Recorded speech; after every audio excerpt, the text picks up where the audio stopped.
Assalamualaikum warahmatullahi wabarakatuh.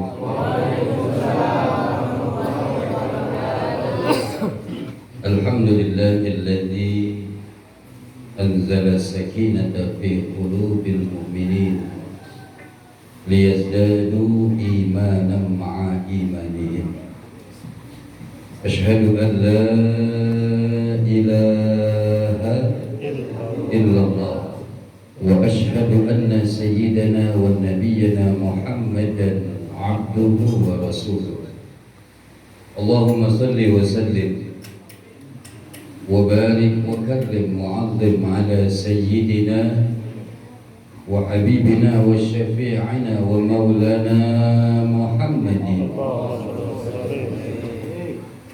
Bu,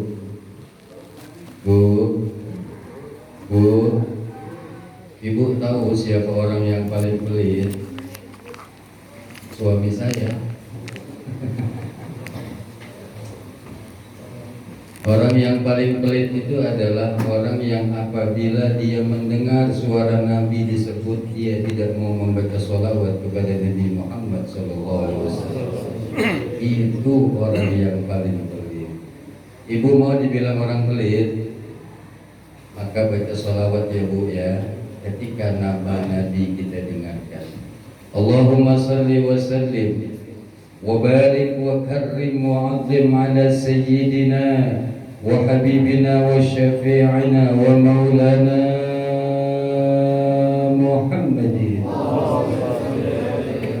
khataman nabiyyin wa imamil muttaqin wa ala alihi.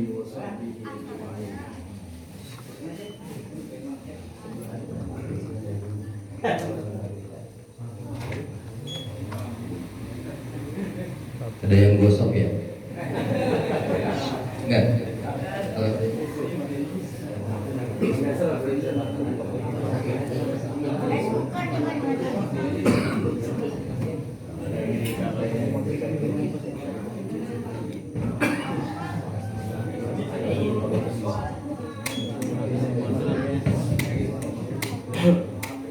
Kulkas, dispenser matiin dulu.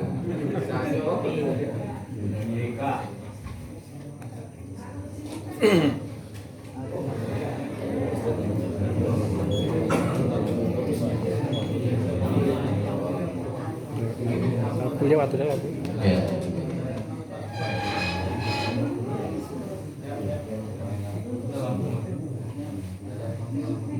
Amma ba'du, qalu subhanaka la ilma lana illa ma 'allamtana innaka antal alimul hakim. Hadratil Mukarram yang sama kita hormati dan kita muliakan, guru saya, abang saya Al-Mukarram Al-Ustaz Qurtubi Nafis.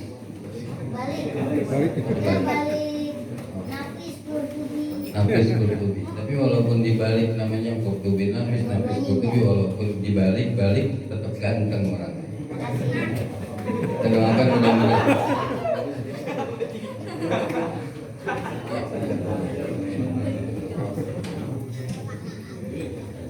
Banyak iklannya di sini.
kita sekarang kekuatan.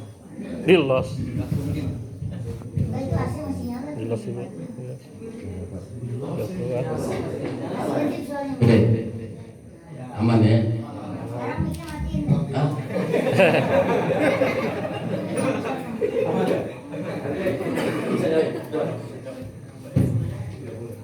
Ini buka aja jendelanya. Hah? Aman ada? Di los, di los. Ada orang PLN loh Pak jadi Pak. Bu, Bu, terusin.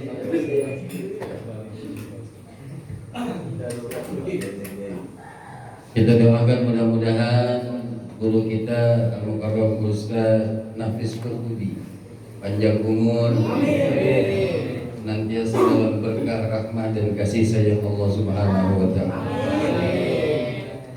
Yang sama kita hormati dan kita muliakan guru saya, abang saya Al-Mukarram Ustaz Kiai Haji Muhammad Andri SMS. Saya doakan juga mudah-mudahan beliau panjang umur, Allah tambahkan berkahnya, semua hajat-hajat dikabulkan Allah Subhanahu wa taala. Karena beliau lagi pengen punya hajat bangun pondok pesantren 7 lantai. Mudah-mudahan Allah kabulkan. Ada guru saya, abang saya Mukarram Ustaz Iwan Ibnu Khaldun. Beliau DKM Masjid At-Taqwa. Bapak tahu At-Taqwa di mana? Sono Pak, pasar Minggu. Oh yang masjidnya sepi kan udah kepotong rel. Beliau yang suka ada di TV One. Bapak pernah lihat di TV One? Belum. Itu ada Bang Fadli SMS. Dia 11-12 sama Daus Mini. Kita minta beliau untuk baca doa penutup. Para tuan guru mohon maaf lahir batin, namanya tidak saya sebutkan satu persatu karena memang nggak ada catatannya, tapi tidak mengurangi rasa hormat, takzim dan mahabbah saya. Pak RT hadir, Pak RT? Mana Pak RT? Hah? Pak RT yang ngelosin listrik? Masya Allah, Pak RT ngajak saya ngopi di belakang tadi. Dia nanya, Ustaz pokoknya apa katanya? Saya bilang jarum super, tapi baru nanya doang. Pak RT kita doain panjang umur. Amin Bu. Bu. Amin. Amin aja pakai disuruh.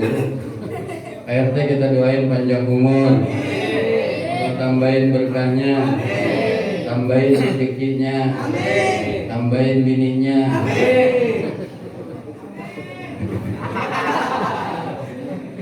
Amin apa jangan? Enggak bercanda Bu RT. Tapi biasanya kalau amin di majelis kabul. Para tuan guru, Bapak Ibu hadirin jamaah yang dirahmati dan dimuliakan Allah Subhanahu wa taala.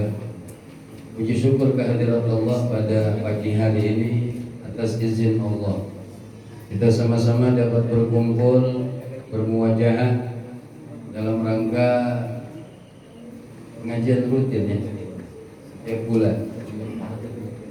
Ahad ketiga setiap bulan. Mudah-mudahan yang kita lakukan pada pagi hari ini menjadi satu catatan amal ibadah di hadapan Allah Subhanahu wa taala.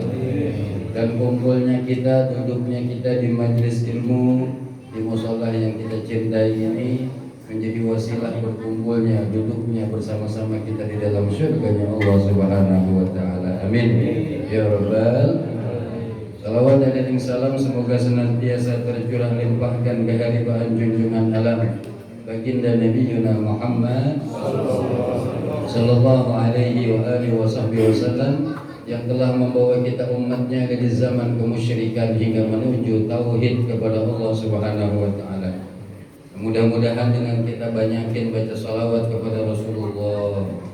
Tentunya bukan hanya sekedar kita baca salawat itu saja, akan tetapi kita iringi juga dengan menjalankan semua syariat yang sudah dibawa oleh baginda Rasul, agar di yaumil qiyamah nanti kita semua mendapatkan syafaatul uzmanya, pertolongan yang begitu besar dari junjungan baginda Nabi kita Muhammad sallallahu alaihi wasallam. Amin ya rabbal. Semoga Allah yang Maha Tahu setiap dosa-dosa yang sudah pernah diri ini lakukan, Semoga Allah yang maha mendengar, yang maha melihat setiap kemaksiatan, kezaliman, dan kesalahan-kesalahan yang sudah diri ini lakukan. Semoga Allah mau menolong kita semua. Menolong untuk apa? Untuk kita mau mengakui bahwa sesungguhnya diri ini adalah hamba Allah yang lemah, bahwa sesungguhnya diri ini adalah hambanya yang berlumuran dengan dosa-dosa dan kesalahan. Ketika Allah Subhanahu wa ta'ala menganugerahkan rasa bersalah itu kepada kita, itu adalah merupakan satu nikmat dan karunia yang begitu besar yang Allah titip kepada kita. Maka kita patut mengucap syukur alhamdulillah ya Rabbi. Seraya beristighfar kita memohon ampun kepada Allah atas semua dosa-dosa yang sudah pernah kita lakukan. Mohon maaf lahir batin, kita semua pasti punya salah. Setiap kita pasti punya dosa. Betul Pak? Pak? Oh Bapak kalau ngaji emang begitu Kiai. Oh Bapak kalau ngaji sok serius, duduk sila, pala nunduk. Kalau ibu-ibu nggak kompak-kompak ya, dia menyengir juga kedengaran suara ibu-ibu. Setiap kita pasti punya salah, setiap kita pasti punya dosa. Ada nggak yang hadir pada pagi hari ini di musola yang kita cintai yang nggak punya dosa? Ada? Ibu-ibu ada yang nggak punya salah, yang nggak punya dosa ada? Enggak. Setiap kita pasti punya salah, setiap kita pasti punya dosa. Terlebih saya yang berdiri di depan saat ini, mohon maaf lahir batin, saya tidak lebih baik dari putra putri bapak yang ada di rumah. Saya tidak lebih baik dari putra putri bunda yang ada di rumah. Busananya doang kelihatan seperti orang alim, seperti orang soleh, pakai peci haji, pakai sorban, pakai gomis. Ini cuma casingnya doang. Hati siapa yang tahu? Allah Subhanahu. Makanya kita nggak boleh sombong dengan pakaian yang kita gunakan. Kita nggak boleh sombong dengan harta, pangkat, jabatan, bahkan ilmu yang kita miliki, nggak boleh sombong. Sebab Allah tidak pernah melihat pakaian hambanya, Allah tidak pernah melihat harta, pangkat, jabatan hambanya. Tapi yang Allah lihat adalah walakin yanzuru ila qulubikum wa a'malikum. Yang Allah lihat adalah hatinya dan amal perbuatan. Maaf lahir batin. Ini musola Darul Ihsan. Musola Darul Ihsan yang sudah rajin istiqomah salat berjamaah di musola, alhamdulillah. Cakep. Memang itu syariat yang diajarkan oleh Nabi Muhammad SAW.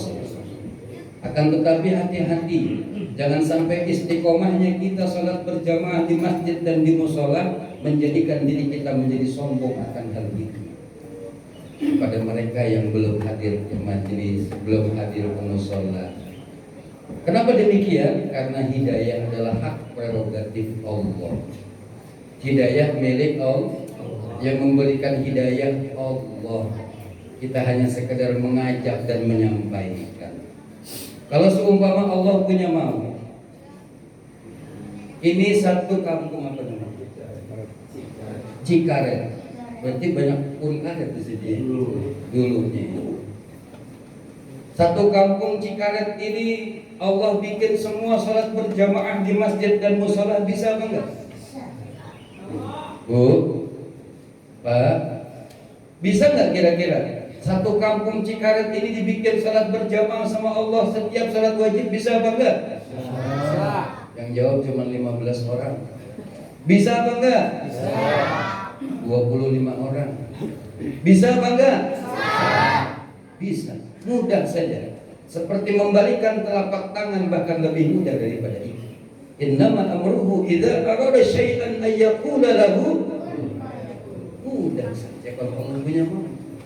Tetapi hidayah adalah hak prerogatif Allah. Yang sudah hadir istiqomah ke majelis-majelis taklim, majelis-majelis zikir, cakep dan bagus, alhamdulillah. Tapi jangan sombong dengan mereka yang belum hadir ke majlis zikir dan majlis taklim, karena hidayah adalah hak prerogatif Allah. Kita berdoa mohon kepada Allah, mudah-mudahan kita semua dan keluarga kita, orang-orang yang kita sayangi, sahabat, tetangga kita senantiasa dalam lindungan hidayah taufiknya Allah Subhanahu. Amin ya rabbal alamin. Bapak Ibu hadirin jamaah dirahmati dan dimuliakan Allah Subhanahu wa taala. Saya yakin pada hari ini banyak guru-guru saya dan para alim ulama, orang-orang soleh, orang-orang yang berilmu hadir bersama dengan kita. Saya pribadi mohon maaf lahir batin, memberanikan diri untuk memenuhi keinginan dari guru saya, abang saya, Ustadz Nafis Qurtubi, untuk menyampaikan sedikit ilmu yang saya miliki, sangat sedikit. Saya teringat dengan pesan guru saya, Mukarram Ustadz Haji Muhammad Andri SMS, pernah bilang sama saya begitu, Ustadz, saya dipanggil Ustadz sama beliau. Padahal cirinya Ustadz itu punya majelis taklim, ada jamaah. Itu Ustadz tuh. Kayak Ustadz Nafis Qurtubi ada majelisnya nggak? Namanya majelis taklim.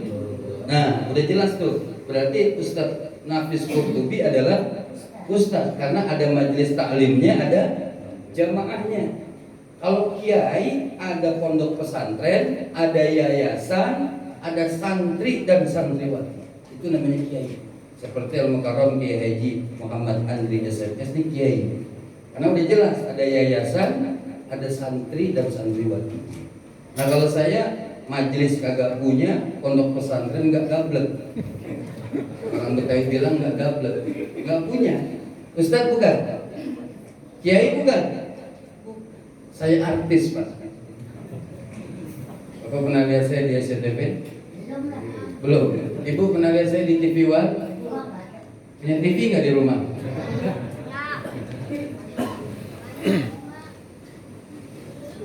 Ini ulama-ulama kita. Pesan Ustadz Andri SMS kepada saya begini, Ustadz, majelis yang paling mulia, majelis yang paling indah adalah majelis yang turun rahmat dan berkah kasih sayang Allah Subhanahu wa taala. Dan salah satu cara untuk menurunkan rahmah dan berkahnya Allah, salah satu caranya adalah dengan membaca sholawat kepada Nabi Muhammad SAW. Makanya tadi diawali dengan pembacaan maulid. Kalau di kita kan gitu ya, memang peninggalan orang-orang tua kita, guru-guru kita begitu. Acara nikah hari Pak baca maulid, acara 7 hari baca maulid, acara 7 bulan baca maulid, pindahan rumah baca maulid, ngalap berkah dari Rasulullah. Saya mohon maaf lahir batin, saya tadi hadir ke tempat ini. Yang pertama saya bahagia karena saya merasa bukan kayak orang lain di tempat ini. Saya seperti keluarga saya di sini. Kenapa? Ketika saya sholat berjamaah, saya senangnya. Yang pertama, imamnya bacaannya fasih. Ya, ini sudah memenuhi syarat dan rukun. Imam itu harus yang fasih, luar biasa. Kemudian zikirnya, ada zikir berjamaah. Ini peninggalan orang-orang tua kita dulu ngajarin begitu. Ya. Jadi kalau habis sholat baca istighfar minimal 3 kali. Astagfirullahaladzim, gitu ya. Astagfirullah minimal 3. Kemudian dilanjutkan dengan La ilaha illallah wahdahu la syarikalah lahul mulku wa lahul hamdu yuhyi wa yumiit wa huwa ala kulli syai'in. Berapa kali biasanya? Ada yang 7 kali, ada yang 15 kali. Kenapa tadi dibaca 3? Karena ada acara, jadi disingkat. Tuh. Nah, memang Ustaz kita ngerti dan paham. Kalau ada acara disingkat, jangan dibaca. Ini saya paham nih.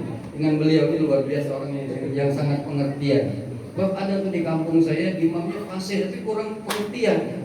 Imamnya fasih qori, dia jadi imam. Ketika dia jadi imam baca lagam-lagam qori. Bismillahirrahmanirrahim.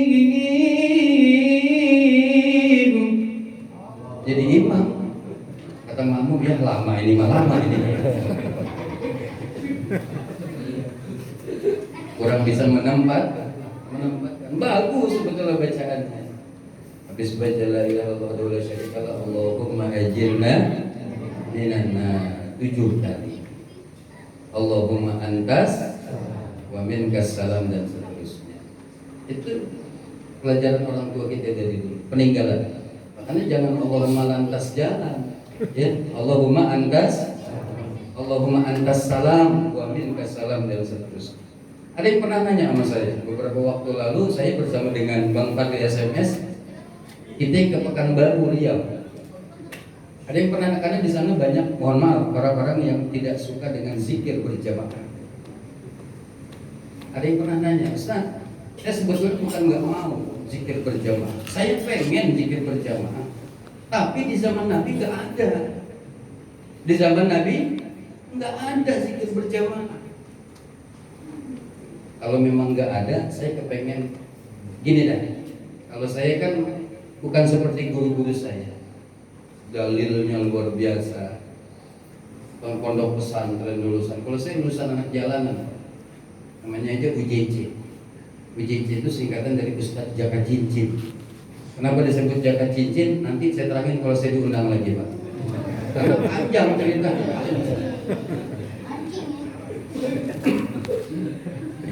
Terusin, Bu.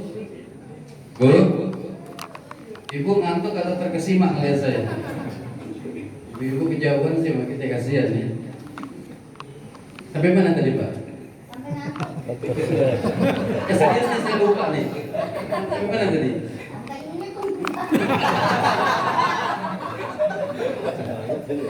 Zikir berjamaah. Ya. Satu ketika Rasulullah SAW itu menjadi imam, para sahabat dan jamaah yang lain jadi makmum. Rasulullah jadi imam, sahabat jadi makmum dan bersama dengan para jamaah lain. Ketika Rasulullah SAW jadi imam, Rasulullah baca Fatihah. Bacanya kurang lebih begini. Bismillahirrahmanirrahim. Alhamdulillahi Rabbil Alamin. Ar-Rahmanir-Rahim. Maliki Yawmiddin. Iyyaka na'budu wa iyyaka nasta'in. Ihdinas siratal mustaqim. Siratal ladzina an'amta 'alaihim ghairil maghdubi 'alaihim waladdallin.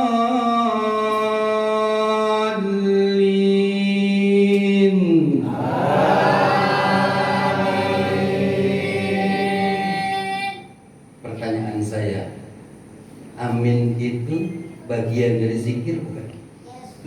Zikir. Halo?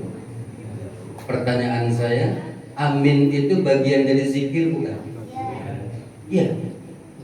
Amin itu bagian dari. Ketika Rasulullah membaca Fatihah dalam sholat, kemudian semua jamaah dan makmum mengaminkan itu, Rasulullah nggak melarang. Rasulullah nggak melarang. Dan tidak ada satu hadis pun saya temukan Rasulullah melarang makmumnya mengucap amin ketika imam ketika imam membaca suratul Fatihah. Paham sampai sini, Pak? Jelas? Kurang keras. Jelas? Jelas. Kalau jelas saya rasa sampai sini saja tausiah saya. Kurang jelas. Terus ya. Masih kurang kuat dalilnya. Zikir berjamaah. Saya tambah satu. Satu ketika Rasulullah SAW berperang melawan orang-orang jamaah, pasukan-pasukan kafir. Dan kebanyakan perang yang dilakukan oleh Rasulullah itu pasukan kaum muslimin lebih sedikit ketimbang pasukan orang-orang kafir. Itu pasukan kaum muslimin jumlahnya ratusan, tapi jumlah pasukan kaum muslimin ribuan. Ketika itu Rasulullah bersiasat, ya, mengajak seluruh pasukan kaum muslimin sebelum melawan pasukan orang-orang kafir dengan mengucap takbir, Allahu Akbar, lalu diikuti oleh seluruh pasukan kaum muslimin. Ratusan pasukan kaum muslimin mengucap takbir, dan sampailah suara itu kepada pasukan kaum kafir, ribuan kaum kafir. Gemuruh takbir sampai ke telinga mereka, membuat mereka ketakutan akan suara gemuruh takbir. Mentalnya takut, kalah sebelum Pertanyaan saya, bukankah takbir itu bagian dari zikir? Kurang keras? Bukankah takbir itu bagian dari zikir? Jadi setuju apa enggak kalau di zaman Nabi sudah ada zikir berjamaah? Setuju? Baru 15 orang yang jawab. Setuju apa enggak kalau zikir berjamaah sudah dianjurkan oleh Rasulullah? Sudah ada di zaman Nabi Muhammad SAW. Takbir. Jadi paham dalilnya. Cukup. Dan tadi saya perhatikan, mohon maaf lahir batin, saya lagi kurang sehat, jadi batuk-batuk terus, bukan karena COVID, tapi bukan. Jadi memang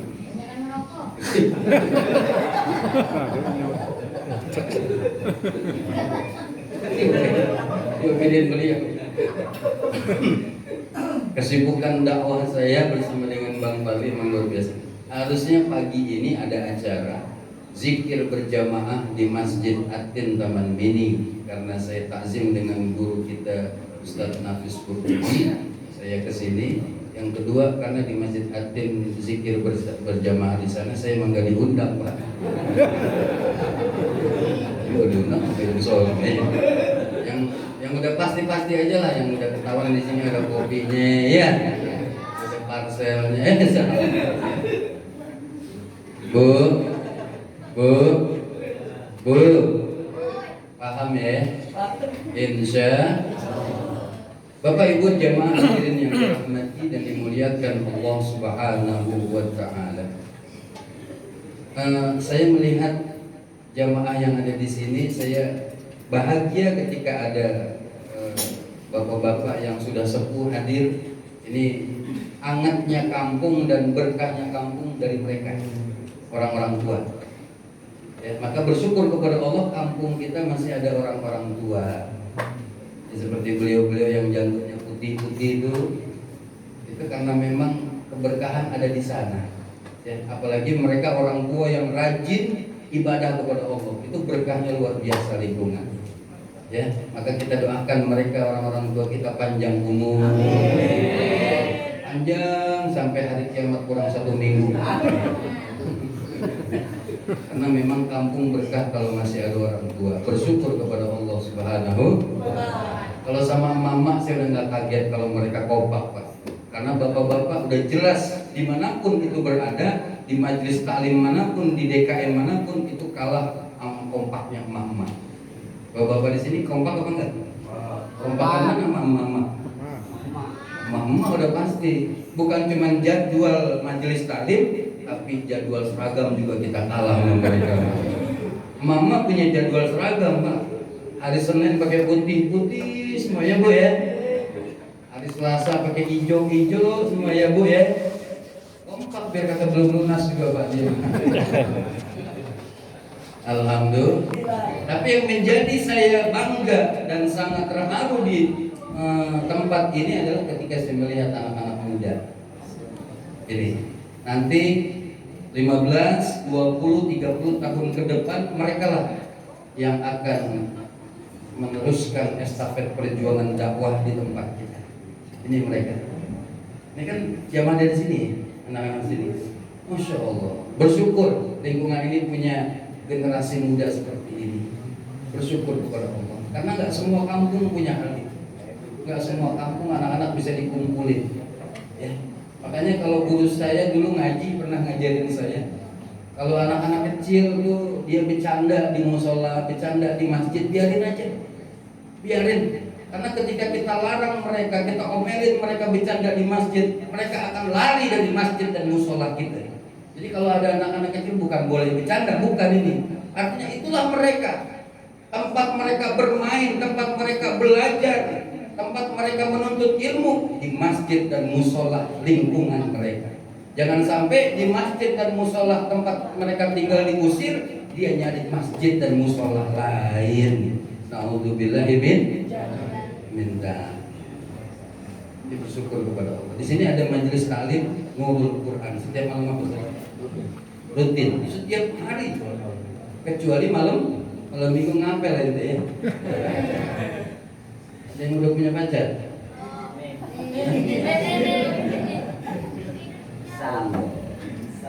Saya pengen ngobrol dengan anak-anak muda bentar Pak ya. Pak? Ya, ya. Pak? Ya. Bentar aja saya pengen ngobrol dengan anak muda. Di luar sana banyak anak-anak muda yang bisa baca Quran, hafal Maulid Ad-Dibai, Al-Barzanji, Syibdud Durul, Sarofal Ana, semua mereka hafal. Ya, baca sholawat di luar kepala. Tapi mendapatkan keberkahan dari kebisaannya belum. Kalau sekedar bisa baca Quran, orang Kristen bisa baca Quran Pak. Saya punya tetangga di Cipete, saya asli Cipete, Jakarta Selatan. Jadi Allah yarham Kiai Haji dan Khalid sama rumah saya belakang-belakangan gitu. Itu di sono ada orang Kristen, bapaknya pastor. Kalau ke rumah saya, salamnya fasih, Assalamualaikum, orang Kristen Pak. Tapi bukan hanya itu, baca Fatihah dia fasih. Kenapa dia fasih? Karena dia belajar. Jadi kita nggak usah bangga. Orang Islam bisa baca Quran itu hal yang biasa. Makanya saya katakan kepada anak-anak nih, jangan sampai kita bisa tapi nggak dapat berkah dari kebiasaan. Pertanyaannya, kok bisa Ustaz? Orang bisa tapi nggak dapat berkah. Satu contoh, salah akhlak dan adab kepada guru kita. Saya dulu waktu masih kecil, umuran mana ya? Kecilnya segini. Kecilnya segini. Dia yang nunjukin. Kecilnya segini, tapi umurnya kurang lebih 7 tahunan. Itu umur 7 tahun, saya diajak sama abi saya ke tempat guru saya ngaji, namanya Guru Mursyid Amin, guru ngaji di kampung. Itu abah saya ke tempat guru ngaji ngajak saya, itu nggak lenggang kampung Pak. Itu bawa-bawaan, ada 5 macam yang dia bawa. Ini jadi catatan buat kita. Bapak saya nganterin saya ke tempat guru ngaji saya. Yang pertama bawa beras karung, bawa gula, bawa kopi, bawa teh, bawa rokok kesukaan guru saya. Rokok kesukaan guru saya waktu itu saya ingat Ji Samsu 234. 2 rakaat salat subuh, 3 rakaat salat maghrib, 4 rakaat salat zuhur, asar dan isya. Makanya guru-guru kita dulu rokoknya Ji Sokam. Itu orang-orang tua kita dulu. Kalau saya rokoknya bukan Ji Samsu, Jarum Super Pak. Belum ada yang beli.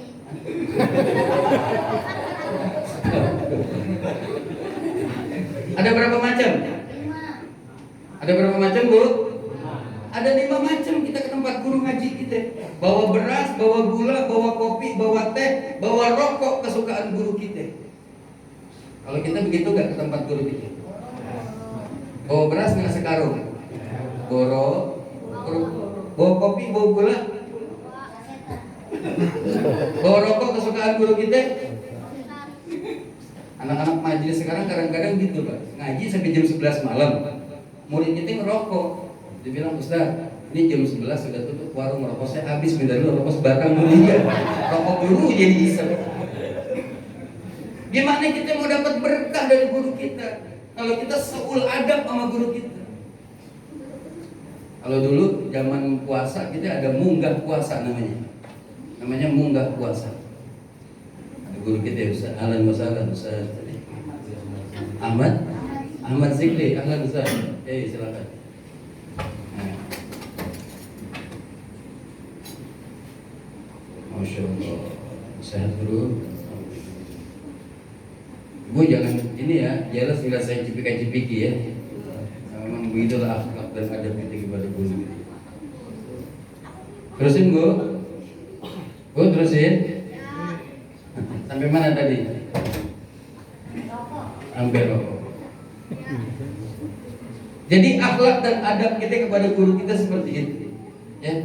Jangan sampai kita salah berakhlak dan beradab. Jangankan kita bawa beras, jangankan kita bawa rokok, jangankan kita bawa kopi ke rumah guru kita. Kadang-kadang sekarang guru kita cuma dijadikan bahan perbandingan. Dia ngaji alif-alifan sampai bisa baca Quran, ketika dia jago baca Quran, dia ngaji sama guru yang lain yang tingkat keilmuannya lebih paham. Kayaknya guru saya yang ngomong kurang tapi bagus ini. Dapat nggak berkah dari situ? Nggak bakal. Sekedar bisa, iya, tapi mendapatkan keberkahan dari kebisaannya belum tentu. Akhlak dan adab kita salah. Bicara mau nggak puasa tadi, kalau puasa kita biasanya kalau mau puasa nih itu datang ke rumah guru kita ngapain? Minta maaf, minta ridho sama guru kita. Kenapa minta maaf? Karena takut kita jadi murid punya salah sama guru. Kalau kita punya salah sama guru, ridho enggak guru kepada kita, ilmu yang kita dapat nggak akan pernah kita dapat keberkahan. Minta ridhonya sama guru kalau mau puasa, bawain tentengan. Itu murid yang dua ke belakang ke dapur gurunya, ngapain? Masuk ke dapur, lihat pendaringan guru punya beras apa enggak mau puasa. Benar nggak? Dulu saya begitu tempat guru saya. Saya masuk ke belakang buka pendaringan. Ya Allah, guru mau puasa nggak punya beras, kita beliin beras guru. Ya Allah, guru mau puasa nggak punya korma, kita beliin korma guru. Ya Allah, guru mau puasa nggak punya rokok, saya beliin 2 selop rokok. 2 selop rokok. Rokok 2 selop. Rokok 2 selop. 2 selop rokok. Kita begitu nggak sama guru kita? Makanya berapa banyak anak-anak kita bisa baca Quran, bisa baca maulid, bahkan bisa baca kitab kuning, tapi mendapatkan keberkahan dari kebisaan belum tentu, karena akhlak dan adabnya salah kepada gurunya. Jadi buat antum semua nih, jaga akhlak dan adab kepada guru kita ya. Seperti dulu ngerokok, nggak ngerokok.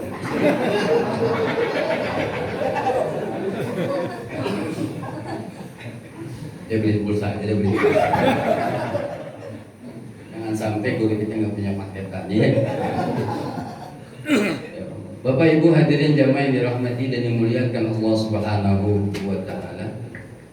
Saya sebetulnya masih pengen lama ngobrol sama bapak-bapak sekalian, karena jam 8 saya harus sudah sampai di mana Kiai? Di Emerald Land yang ada di Cibinong. Jadi jam 8 kita harus sudah sampai situ. Awal guru saya Iwan Ibnu Khaldun. Ya. Maka saya panggil aja Bang Fahli SMS ke depan langsung untuk beliau guling-guling di depan. Ini Bang. Aminnya mana? Sini. Aduh, jemputan udah dah. Guru mau izin belakang ini.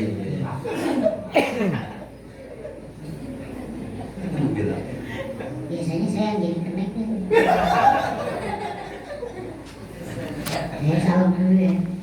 Kalau udah jam 7. Tadi saya lihat. Belum nomor. Kita kenapa sudah muak. Tadi belum ngopi. Kalau kita udah ngopi belakang. Kita apa? Kopi kita, saya ambil susu, ini kapal api. Tapi di dalam mah kopi blondor. Saya baru ini loh ngeliat. Tapi nggak apa-apa. Namanya tamu kan kita manurut. Kalau kata guru saya, tamu itu kayak mayat. Terima jadi gimana tuan rumah. Oh, terima jadi. Terima jadi. Udah usah salam dulu aja. Saya salam dulu ya Pak. Waduh Kiai, mohon izin. Nggak ada nasi sini. Apa sih? Tadi biasanya subuh masih tidur. Bismillahirrahmanirrahim. Ada guru-guru kita di belakang. Itu DKM mana itu? Masya Allah. Beliau. Oh DKM Ustaz juga. Ini jobnya banyak. Makanya rapatnya penuh. Salam dulu. Assalamualaikum warahmatullahi wabarakatuh. Ya, pertama-tama saya mengucap banyak syukur alhamdulillah ada senior saya Bang Haji Atet Jakaria, itu beliau pelawak nasional. Oh Masya Allah. Beliau datang ke sini emang rombongan mau ngeliat kayak apa sih DDC. Kalian ngundang Kalian udah Kalian undang. lagi nyatet jadwal. buat tanggal 32 Desember. Enggak. Beliau mau undang tanggal 29 Februari, jadi 4 tahun sekali, tapi itu tahun kehabisan. Jadi banyak orang nanya, siapa sih Pak Arli? Ngapain sih ikut-ikut acara tablik, acara maulid? Karena dulu saya termasuk orang begitu seperti yang dibicarakan guru saya. Saya termasuk orang yang merasa lebih super dibandingin kiai, merasa lebih super dibandingin ustaz. Sebab apa? Pada usia 2,5 tahun, Allah titipkan sedikit ilmunya kepada saya. Saya 2,5 tahun sudah bisa baca Quran. Pada usia 3,5 tahun, Allah titipkan sedikit ilmunya kepada saya sudah bisa conversation bahasa Inggris. 4 tahun saya sudah hafal nama kepala negara dan menghitung sampai miliaran. Ini bukan sombong nih. Bukan sombong. Gimana saya nggak ujuk takaburia? Dan semua clipping surat kabar tahun 86 43 lembar saya punya. Jadi rekam jejak otentik saya punya. Kayaknya nggak mungkin nih. 2,5 tahun bisa baca Sudah Quran. bisa baca Quran. 3,5 tahun sudah bisa bahasa Inggris. 3,5 tahun. Betul. Dia mengatakan saya dipanggil oleh salah satu tokoh idola saya selain baginda Rasul, almarhum Profesor Dr. Baharudin Yusuf Habibie, seorang perantau putra Parepare, dipanggil. Kok Fadli bisa seperti ini? Itu yang mengantarkan saya dengan bapak saya Jafar Sairang dipanggil ke Cendana, karena dia pengen bikin orang Indonesia anak kecil kayak Fadli. Sebab saya bukan anak jenius, IQ saya cuma 110. Saya SD SMP membuat saya sombong. Mau ngapain saya ikut maulid? Ngapain saya ikut majelis taklim? Orang saya udah orang pintar. Sampai akhirnya Allah kasih sentilan kepada saya. Saya pernah kecelakaan, koma, syuting Jakarta Tingkir. Saya jatuh, kalau pakai logika Bapak, Ibu, Kiai, berat badan Fahli berapa sih? Sedangkan itu tali seling itu serat baja Pak. Bapak tuh tali jembatan kan itu serat baja. Itu putus. Berat saya paling 40, sama beras karungan juga beratan beras karungan.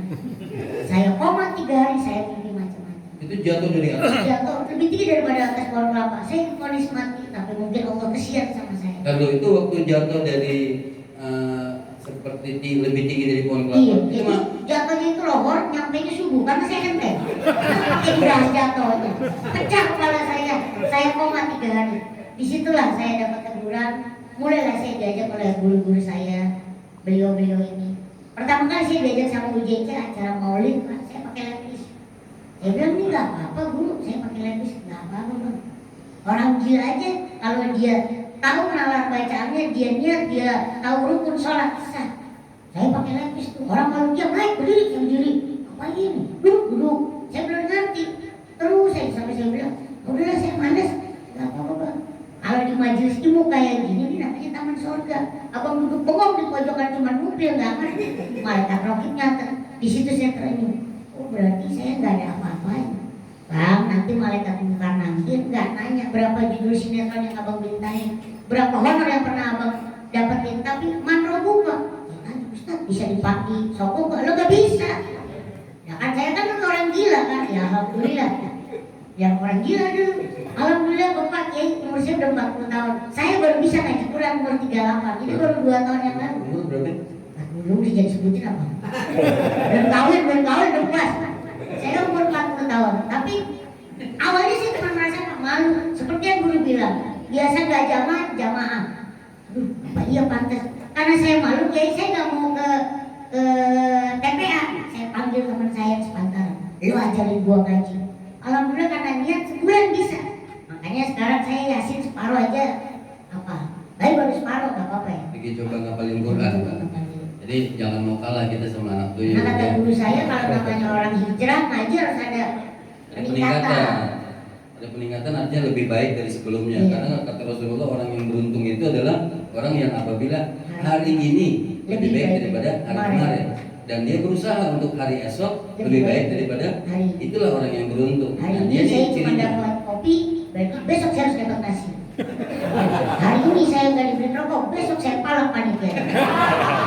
Enggak ada, nyata banget juga anak kecil ya. Lalu surat Yasin, udah sampai surat Yasin. Saya Yasin separuh, alhamdulillah baru separuh dapat. Yasin itu ada 83 ayat. Kenapa takut Al-Baqarah lebih banyak. Sekarang surat Yasin. Baru separuh. Separuh. Saya baru sampai yaknya doang, sinnya Enggak, belum. buat motivasi. Baru sampai yak doang, sinnya belum. Tapi artinya apa? Dulu orang bilang ngapain sih pelawak ke masjid? Saya bilang memang betul. Dulu saya tuyul sama Daus. Tiap hari kerjanya maling, duit, nyolong duit. Duitnya lebih banyak daripada beliau-beliau ini. Ibu-ibu yang bawa tas kempit tasnya. Dulu. Dulu. Akhirnya beliau nasihatin, bang, anak kecil kalau banyak nyolong nanti matinya loncatnya mundur. Alhamdulillah saya takjim sama guru. Pocong loncat ke depan. Iya. Jadi mundur. Ya karena kecil songong mundur. Malaikat juga ogah nanya. Saya tajim, alhamdulillah sekarang saya insaf pak. Saya udah nggak nyolong, saya udah nggak mencuri. Sekarang kerjaan rutin saya adalah merampok. Saya merampok